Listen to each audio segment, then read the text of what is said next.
Okay, so welcome back to our game as Ulm. And we're looking at turn 23, which is a couple of turns later. The reason I've jumped forward is because essentially our plan for the last few turns was exactly what I described last episode. It was about winding up this war and finding a counter to Helheim before they spiraled out of control. The reason I wanted to look at 23, even in a game where I didn't cover every turn online, is because I think that there's a great temptation to not analyse failures. We love showing off to the world our successes. We don't like showing off our worst moments. And in this game, if my expansion was embarrassing, turn 23 was quite possibly the worst turn I've ever had in any Dominions game ever. And it entirely came down to a lack of attention on my part. So what had happened at this point in the game, you can see Theridos has carved out Saramatia and has got them pushed back. But Theridos has broadly agreed to the idea of a ceasefire, a pullback, and a redirection against Helheim. Saramatia, the turn before this, was under considerable pressure. I was besieging this location. This fort was cracked, and this location was occupied. So, having put the pressure that I just said I was going to put on Saramatia, which I did, I put a bunch of pressure on them. They had agreed. But not everything was like signed and written. It was agreed, but it wasn't set in stone, so to speak. So because it wasn't set in stone, I decided I wasn't going to withdraw my forces, I was going to hide my forces. So I was going to make my armies go into stealth mode, so that if something happened, say for example Theridos didn't back off as they planned and attack Saramatia, I was still in position to resume the war really quickly before I began the process of withdrawing. Now, in retrospect, I'm not sure whether I had misclicked at some point or whether I just failed to check the orders or whether things default to certain things. I think, at least in one case, it was a default. I forgot to take the sieging units off siege and into hide, and there was only a small group of units here. So, what happened was when Saramatia, quite rightly, expecting a deal has been done, came back to reconquer their territories, they ran into unscripted, unstealthed armies that I had never intended to fight the enemies that they ended up fighting. So, and you'll notice here there's a retreat cut. So, this Saramatian army came in and killed my small amount of PD that was never meant to hold anything. And then the big blob of forces, which I'd brought in only for the purpose of cracking that fort and were then going to disperse elsewhere, because I wasn't really confident in my ability to storm, got comprehensively wiped out because they were meant to be invisible and they weren't. So this was my big siege chaff army, so I brought together a whole bunch of infantry to break the fort, which they did, but then instead of melting into the countryside, they decided to run into battle. And what you'll see here is a Saramatia special, so an Inari Communion, which is going to throw a horde of skeletons with a whole bunch of cataphracts on the flanks. Ulm counters many things, but they don't counter horde of skeletons. Also, I hadn't designed or scripted this formation. I brought together different forces, so I had Steel Maidens in front of Axe Warriors who got a lot of friendly fire. I didn't have units guarding against cavalry, again, because I didn't expect a fight. This wasn't meant to happen, but because I'm an idiot, this happened. Now, while this fight is happening, it's actually going decently well, but because I don't have any guarding forces, I get backstabbed by some Saramatian cataphracts, who I think they're going to kill off one warrior chief, yep, and then they're going to work on the others. I have some commanders, luckily I've got an Antler Shaman back here, but eventually I think what's going to happen is my morale is going to fail when I can't cut through the skeletons quite quickly enough. It doesn't help that there's terror casts going on, and you can see the first routes are happening. This battle could have gone differently, even though it was accidental. There's the morale break. See, it was close. Even though nothing was scripted, nothing was designed, nothing was intended, it was close. And if it had succeeded, I would still have had all those troops. Instead, I didn't just lose the 123 I lost in battle, I lost the whole 327 from a cut retreat. I lost about half of my troops, nowhere near half my mages. I have heaps and heaps of mages.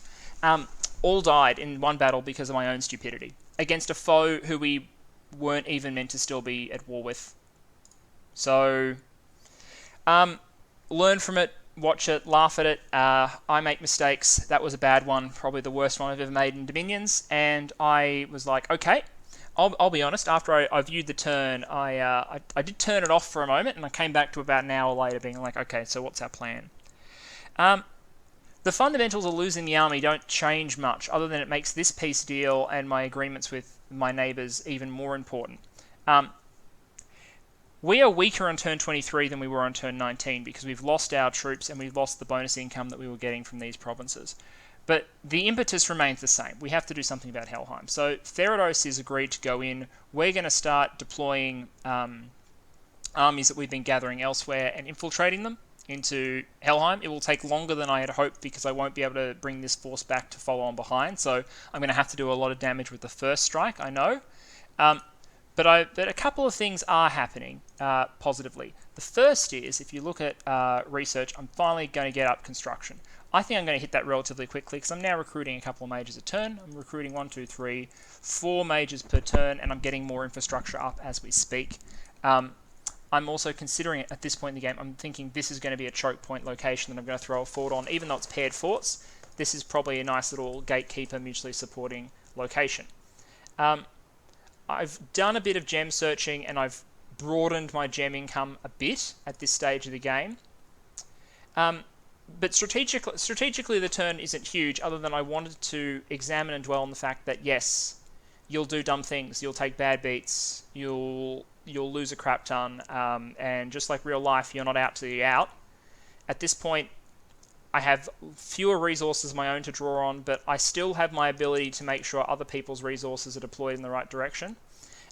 Tina Nog is going to engage Helheim.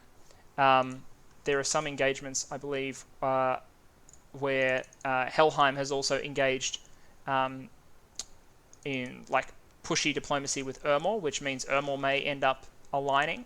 So we're bringing together a coalition which will help us overcome the Helheim, which stretches from here to here, and down here, and little bits over here. So Helheim is huge, and needs to be contained. We'll jump forward a little bit in time to see how I sort of start to turn this around, but I wanted to highlight my lowest point, didn't want to conceal it, didn't want to skip past it. There's not really any way you can conceal that. But through the magic of YouTube and skipping turns, maybe, if I'd never shown the graph again, people might have asked where the army was. There it is. Misclick, dumb. Let's move on and see how I dealt with it. Alright, we're at turn 30. By turn 30, I usually will have won my first war. I say usually, I haven't played many games, but in all the previous games, this was the first one where I hadn't won my first war because I needed to bail out of it. Sarmatia was bargained to allow me to keep this province, but realistically they understood that yes, it was a misclick on my part. I'd lost so much that they were able to push and regain this province as well. So this is the only one I was able to keep with its 2 nature gems. And in the end, I was grateful for it because other things needed to happen. However, what have I done in the interim? Well, there's been the diplomatic strategy and a military reconstruction strategy. In military terms, I've remassed infantry and I have done the thing that I would normally consider rate wasteful in that I've reanimated teams of skeletons who will be supporting our units. I've claimed these 2 provinces. My economy has come back up sort of, but I'm still very poor at this stage of the game. However, you can see the beginnings of an offensive beginning to form. So I've got a couple of sneak teams, one led by my prophet. The majors are carrying the non-stealthy troops and moving in sort of acceptable ways. Stealth team. Then there's a big stealth team in 119 at this point. There's another one in 1107. I've got forward scouts, and I've got more army groups that are training and carrying up, so I'm recruiting more troops. You don't need many troops in each raiding group. These are quite large. This one's 74, so they're designed to take defended provinces. And my intention is to basically take everything down to Maconi in the opening salvo and set the front at an appropriate location. The advantage of setting the front at Maconi is that, especially if Therados is operating down here, it's actually really awkward for Helheim to divert forces up and fight me. It'd be much, much easier for them to concentrate on the Therodian offensive. Also, intervening soon allows me to enforce my claim against Therados, which is that I'm taking these provinces, not him.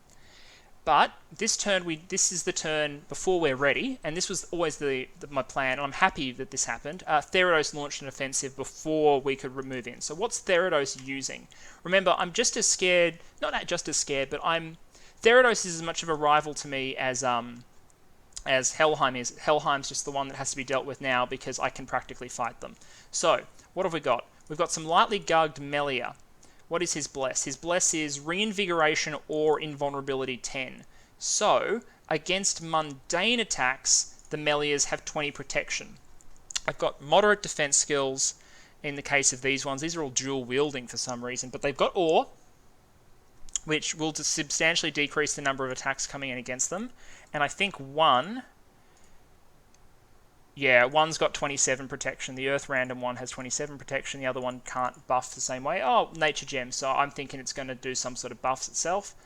Frostbrands, Eye Catchers, Frostbrand, Thunderwhip. So lots of killy ones, and a couple of these Korribants, which are the human versions of the Dactyloid Sacreds, or whatever they're called.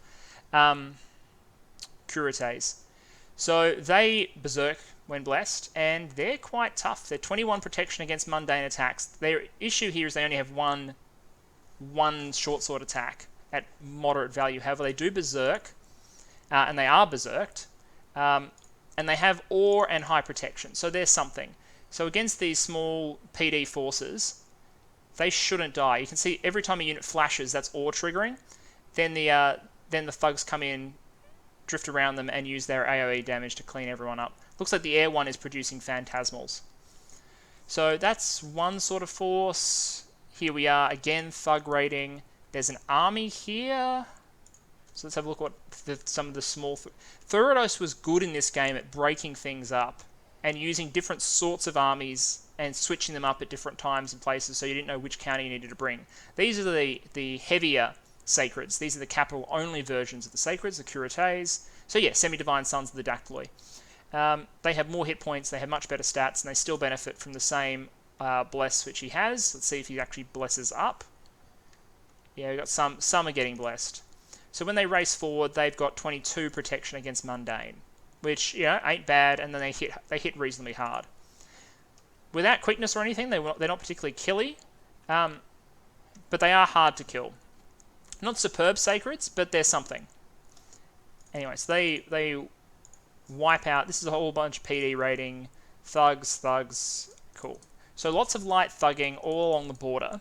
And then the main Therodian army, quite smartly, I think, is sitting behind this aggressive wave of like a small army and thugs, and the Therodian army is sitting behind it, being like, you don't know where I'm going to go.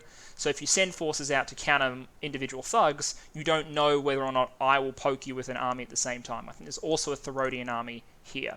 Meanwhile, Helheim has gone to war with Ermor fully and is running them over. So this is the... and they're doing Helheim things, which is Vanyar raiding. It's exactly... This one's not even geared. But I guess against light PD with the script, they can easily do it. I'd give him a brand or something, but he may not have that level of construction. Anyway, Helheim has taken some land from Tir na Nog. They've taken some land from Ermor, but they're now under pressure. Theridos entering this war is the big change in their overall balance, which is exactly what I needed it to be. What I now need is, one, to enter and take the land that Theridos would otherwise gain the benefit from, and secondly, to see Helheim counterattack and actually do some damage to Theridos. That's what we really need. If they're going to be beneficiaries, I'd rather they be me, Tir na Nog, Ermor, than Theridos, because, and this is not personal, Theridos is cancer, and you don't want them growing out of control. On this side over here, Hinnom is actually under siege. So Varnheim and Kalem in coalition have more or less demolished Hinnom's heartland. Hinnom retains land over here, and this is Formoria down here in the southwest. So, in terms of the war, Theridos has done exactly what I wanted them to do, and I guess this is in their interests. In fact, I know this is in their interests, because if they don't attack Helheim while it's distracted, if they focus on, for example, finishing off Saramatia, by the time they come to Helheim, there'll be no question. And Helheim going aquatic using thugs are easier to make aquatic than troop-based nations, right? It's easier for Helheim to get underwater than it is for me in a serious and damaging way. So he will be able to counterattack eventually. And he's got good magic and he's got a good economy. So Theridos needs to move now before Ermor and Tir na Nog are eaten. I mean, the guy already has Makoni, so that's a problem. So Theridos had to do this. What I'm doing is trying to get myself back on track. So my research is now surging. I hit construction 6, and I'm now in the process of trading and getting as many fire gems as I can, because I'm making lightless lanterns. I'm going to make lots of lightless lanterns, and I'm also making light thug gear. Losing a lot of my troops meant that if I'm going to have presence, real strategic battlefield presence, I'm going to need light thugs. And for me, the go-to light thug at construction 6 is going to be an earth random shaman with bare minimum gear, because that's enough to cast Iron Skin, maybe summon Earth Power for some reinvig, but you can get by on just Iron Skin and some weapons, and then go cut people. And that's cheap. That's like a 2 gem, maybe 4 gem investment on a 100 and something gold chassis, and it will kill PD. It won't kill anything else, but it will kill PD. So I'm forging up. I'm preparing to launch an offensive, and we're going to close this. We're going to close this reflection on the darkest hour by jumping forward to the turn where I launch my offensive, and talk about how that causes a quantum shift in the way I'm approaching the game. Okay, turn 34. And basically our plan is working pretty perfectly at this point. Research has increased by 50% in 4 turns and is continuing to spike.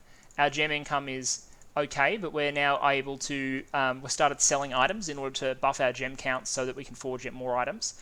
And we launched our offensive. And our offensive, because we'd allowed a couple of terms of Theridos sort of taking, and you can see Theridos has gone on like deep operations and has penetrated all the way to 61, cutting Helheim essentially in 2. And that at that point, when they had done that, I was like, oh, I have to go now. Because at this point, Helheim can't effectively reinforce the north, so fighting me is the last thing on their mind. So I was like, I have to move in. And I'm using a mixture of these sort of scratch forces of mostly troops, and this was me clearing out, in these 2 cases, me clearing out Therodian units that were in land that was promised to me. 107 was taken last turn, I believe, and now where we had jumped on Makoni was breached, and this turn we're going to storm Makoni. So we've jumped around, we've boosted our economy again, we've surged, but we're looking at this war and we're going, okay, so Tiernaog's in a little bit of trouble. Ermor is still like seriously under pressure, and you can see all these corpse constructs over here breaking their fortifications, and then Helheim can then send in thugs to take the forts. However, Theridos is holding its own. Theridos is besieging 42. They've taken 55, 69, 72, 56, 61, and 83. So, who's winning? Look at the map for a moment. Who's winning?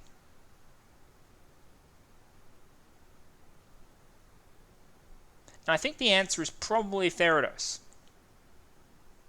Because while Helheim has TNN under serious pressure, but those forces are mostly cut off. Ermor is, like, a lot of their land's been taken, but they've still got land over here, and they still have productive capacity. And Theridos is now probably strong enough to win a one-on-one with Helheim, which is rough. So, what do you do at this point? And the answer is, I don't see a need to place additional pressure on Helheim.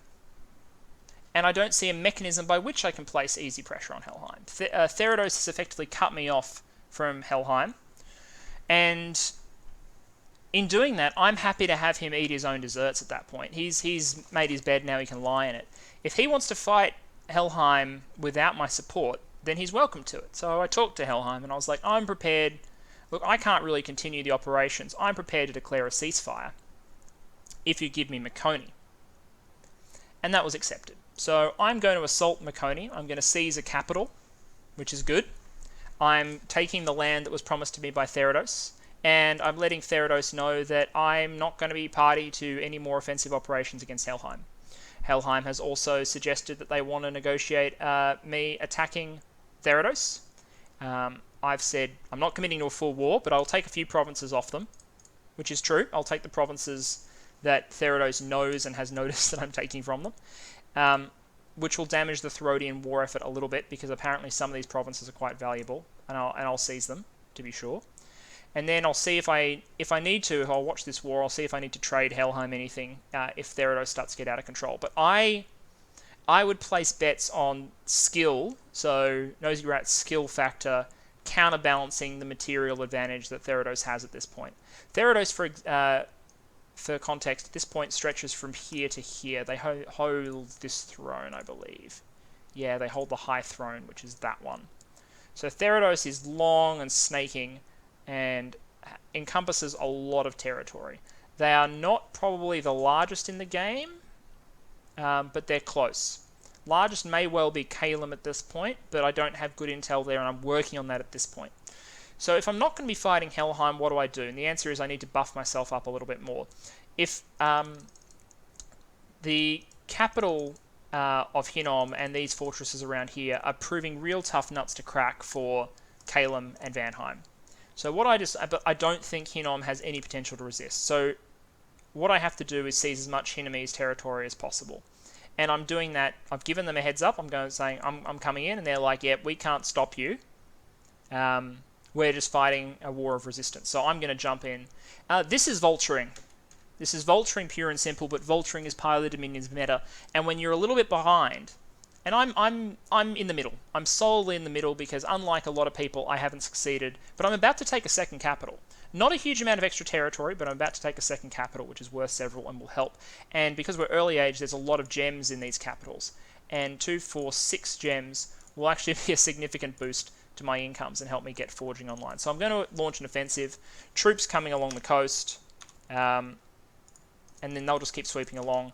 And then Undead and a Light Thug underwater. So these are our Light Thugs: Ring of Water Breathing, Frostbrand, Vine Shield on an Earth random with a couple of nature gems. So he can Iron Skin, Temper Flesh attack closest. He has some Undead to provide screening so that if the PD is particularly strong, they won't get to him before his script goes up. Similar to the sort of guy we used over here, which is Armor of Knights, Frostbrand, Vine Shield. His protection goes up very high, close to 30. Once he buffs himself up, plus he's got basic gear. Human HP thugs will never be great, and any magic counters this guy. But as a PD killer, 2, 4, 6 gems and 100 and something gold, cheap enough to do the job, cheap enough for government work. Let's have a look at which battles we're talking about. So yeah, Helheim actually counterattacked this, and then we killed the counterattack force, neither of which were particularly impressive, but we get a chance to see him. So he goes Summon Earth Power, Iron Skin, Temper Flesh, come on, Temper Flesh. There we are. So what are you at now? 28 fatigue, but 30 prot. And 17 defense skill with his gear. So good enough for government work at that point.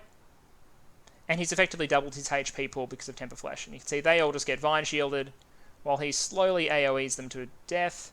And even the ones that are hitting him, you can't tell if they're hitting him and doing 0 or if they're not hitting him. But yeah, that's not going to work, boys. So we're using those sort of light thugs just as efficiency picks to cover more ground. The mathematics of how many provinces you can take per turn versus how many you lose per turn is important, and units that can beat up on light PD and just cause hassles for your opponents are always going to be handy. So what we're going to do is we're going to take Maconi, we're going to start moving forces through this corridor west, and we're going to try and carve out this area as an extension of the Ormish Empire, including taking this lake. And we're going to search all this area for gems to try and get our gem income up. We're also going to closely watch the Helheim-Therodian War to see at which point we need to throw serious effort at the Therodians. I've already agreed to take a few provinces off Theranos, but a full-on war is something different. But I think to be in good faith, we're probably going to have to take offensive operations against Theranos soon. Now, so far as diplomatically speaking, this sort of about face is not something you would normally do, but it's about knowing your opponents. And when you're dealing with certain players time and time again, you kind of understand their expectations after a while. Now, Mr. Root had absolutely no problem with me changing sides. He changes sides all the bloody time. He enjoys being a bit of a schemer. So when I told him, hey, Helheim's basically offered me a ceasefire, and I'm going to have to take it because you've kind of cut me off from the rest of Helheim. He was like, yeah, no, that's fair, you do you, bro. There was no complaining about, oh, you're betraying me, oh, we went on this agreement. I think it's because he's doing really well and he kind of doesn't want anyone else taking his turf. So we'll watch that. Certainly, if we can convert Makoni into a forward operating base while we're engaged in these smaller operations to the west, and if we bring further forces down and make some light thugs, there's no reason why at an appropriate juncture we can't jump, say, 1, 2, 3, 4, 5, 6, 7, 8 Therodian provinces on turn 1 and make our presence felt and start clearing him out of this conflict. So my position with Therados is now sort of demi-war. For now, we're sticking to our agreements, but I know at any point he may swing at me and I may swing at him. There's no agreements now preventing us from doing so. Sure as heck not going to sign a NAP with Therados that would lock me out of doing that sort of stuff. However, I think it's very unlikely that he'll swing at me while he's got Helheim to focus on. He might. It'd be a maverick move to like take one of these provinces and take these troops and take one up here. But if so, I'll have enough mages available in these forts that I can lightly gear. So, just grab one of these warrior smiths that's ready to go, throw some gear on him. I've got a little bit of spare gear that I've found through events, and off you go. You're off to the races. So, mission stop Helheim running completely away from the game seems to be going well. I'm back intact. I have a way forward to buff my own economy and position, and I'm going to take it. I think I'm going to cut the episode there, but I thought it was important to start with what can go horribly, horribly wrong, and how if you stop and you're a little bit patient and you plan it out, you can sort of carve your way back into the game if you've got luck on your side, which I certainly did. So I hope you're enjoying that. I hope you're enjoying the new format. The number of turns covered per video as you noticed, is slowing down each video as we get later and later into the game. And my idea is that by the time we get to the late, mid, and late game, which are usually a bit of a drag and don't get much focus in Dominions, we'll have the time to slow down, stop, and really examine how how people's approaches work at that stage of the game. So cheers, and see you next time.